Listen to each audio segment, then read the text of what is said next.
Dagon by H.P. Lovecraft. I am writing this under an appreciable mental strain, since by tonight I shall be no more. Penniless, and at the end of my supply of the drug which alone makes life endurable, I can bear the torture no longer, and shall cast myself from this garret window into the squalid street below. Do not think from my slavery to morphine that I am a weakling or a degenerate. When you have read these hastily scrawled pages, you may guess, though never fully realize, why it is that I must have forgetfulness or death. It was in one of the most open and least frequented parts of the broad Pacific that the packet on which I was supercargo fell a victim to the German sea raider. The Great War was then at its very beginning, and the ocean forces of the Hun had not completely sunk to their later degradation, so that our vessel was made legitimate prize, while we of her crew were treated with all the fairness and consideration due us as naval prisoners. So liberal indeed was the discipline of our captors, that 5 days after we were taken, I managed to escape alone in a small boat with water and provisions for a good length of time. When I finally found myself adrift and free, I had but little idea of my surroundings. Never a competent navigator, I could only guess vaguely by the sun and stars that I was somewhat south of the equator. The weather kept fair, and for uncounted days I drifted aimlessly beneath the scorching sun, waiting either for some passing ship or to be cast on the shore of some habitable land. But neither ship nor land appeared, and I began to despair in my solitude upon the heaving vastness of unbroken blue. The change happened whilst I slept. Its details I shall never know, for my slumber, though troubled and dream-infested, was continuous. When at last I awaked, it was to discover myself half sucked into a slimy expanse of hellish black mire, which extended about me in monotonous undulations as far as I could see, and in which my boat lay grounded some distance away. Though one might well imagine that my first sensation would be of wonder at so prodigious and unexpected a transformation of scenery, I was in reality more horrified than astonished, for there was in the air and in the rotting soil a sinister quality which chilled me to the very core.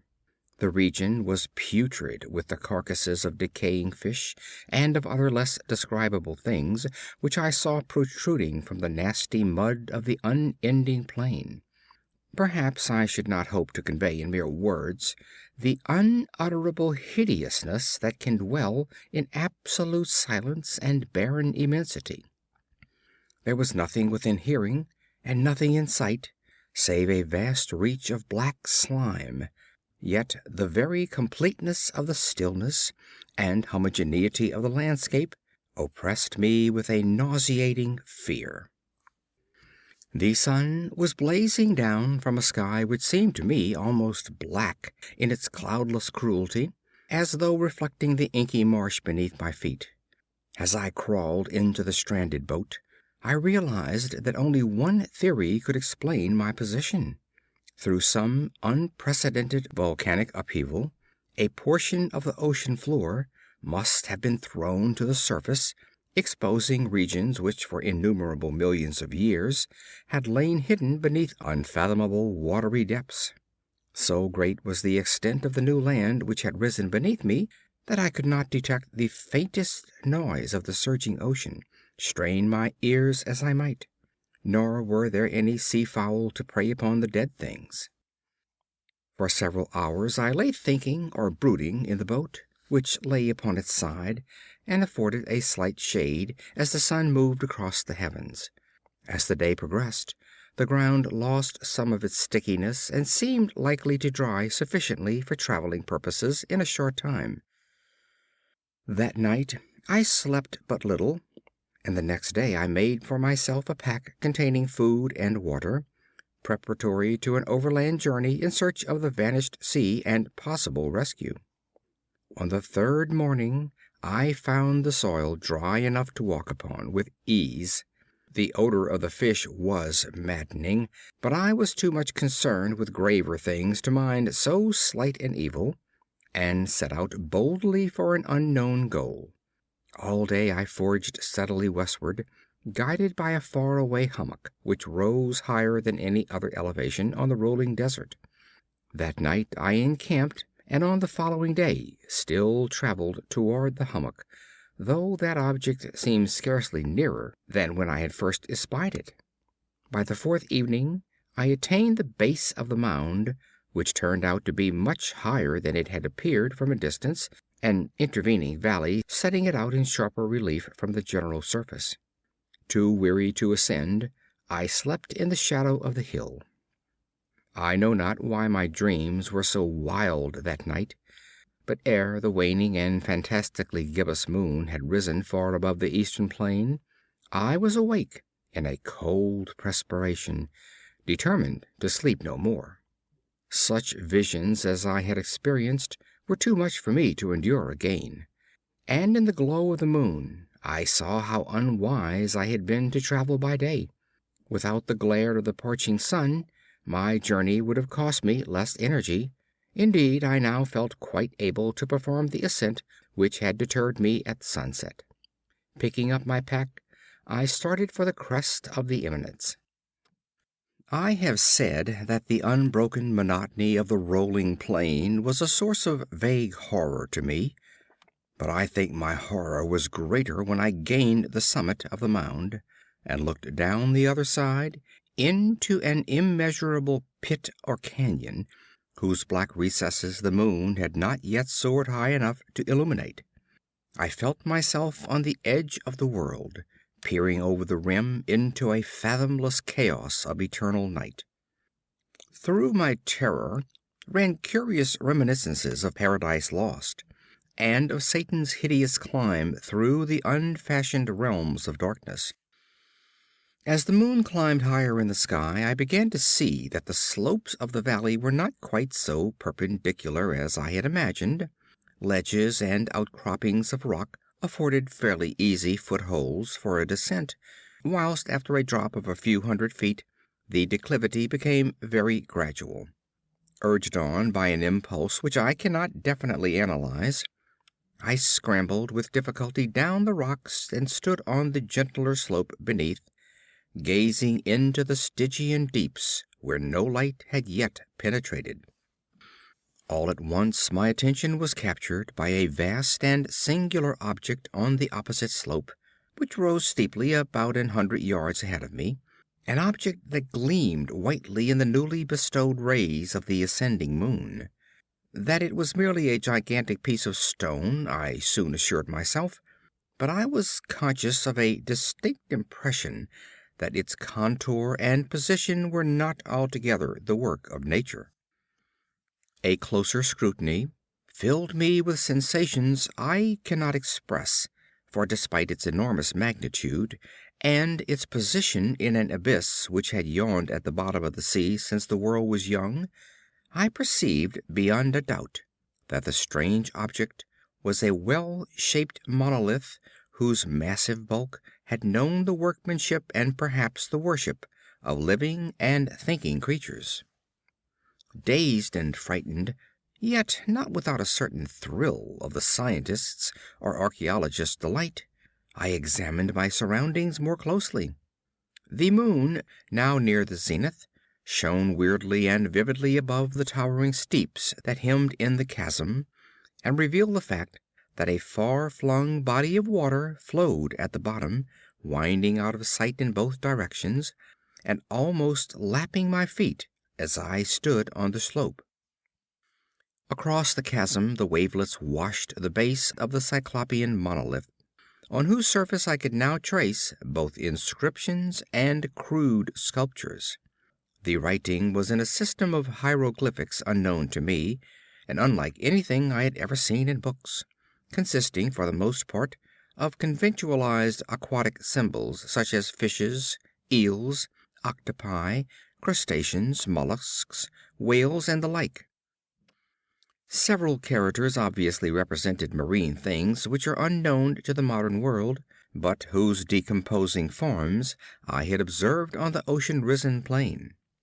It was the pictorial carving, however, that did most to hold me spellbound. Plainly visible across the intervening water on account of their enormous size, were an array of bas-reliefs whose subjects would have excited the envy of Doré. I think that these things were supposed to depict men, at least a certain sort of men, though the creatures were shown disporting like fishes in waters of some marine grotto, or paying homage at some monolithic shrine which appeared to be under the waves as well. Of their faces and forms I dare not speak in detail, for the mere remembrance makes me grow faint. Grotesque beyond the imagining of a Poe or a Bueller, they were damnably human in general outline, despite webbed hands and feet, shockingly wide and flabby lips, glassy, bulging eyes, and other features less pleasant to recall. Curiously enough, they seem to have been chiseled badly out of proportion with their scenic background, for one of the creatures was shown in the act of killing a whale, represented as but little larger than himself. I remarked, as I say, their grotesqueness and strange size, but in a moment decided that they were merely the imaginary gods of some primitive fishing or seafaring tribe, some tribe whose last descendants had perished eras before the first ancestor of the Piltdown or Neanderthal man was born.